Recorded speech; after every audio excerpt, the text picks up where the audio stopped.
Ayollar nimaga tez homilador bo'lmaydi? Sabablari juda ham ko'p. Sabablardan bittasini hozir tushuntirib o'tib ketaman.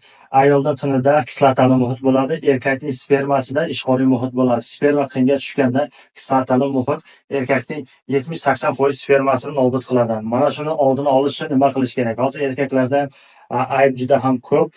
Birinchi erkaklar orgazmi kelganda sразу qo'shilishni xohlaydi ayollar bilan, lekin unday emas. Birinchi ayollarni orgazmga tayyorlash kerak. Uning uchun возбуждение qilish kerak.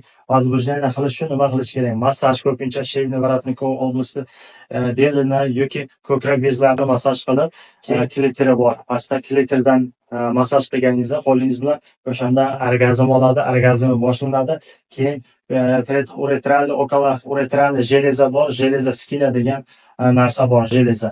O'shanga возбуждать qilganingizda, orgazmga keltirganingizda o'zidan 5 ml suyuqlik ajratadi. Bu suyuqlik mana kislotali muhitni ishqori muhitga aylantirib beradi. Mana shunda qo'shilganingizda 10-15 minut возбуждать qilib keyin qo'shilganingizda ishqori muhitga aylanadi hammasi. O'shanda spermaning 70-80% qindan o'tib sheyka matkaga boradi. Sheyka matkadan yana bir 30-40% o'tgandan keyin matkaning ichi bilan trubalar bilan mana sheyka matka, keyin mana shu terasi bo'ladi, keyin mana u trubkalar bilan boradi, qarib bir 10-15% yetib boradi yaysa kletga.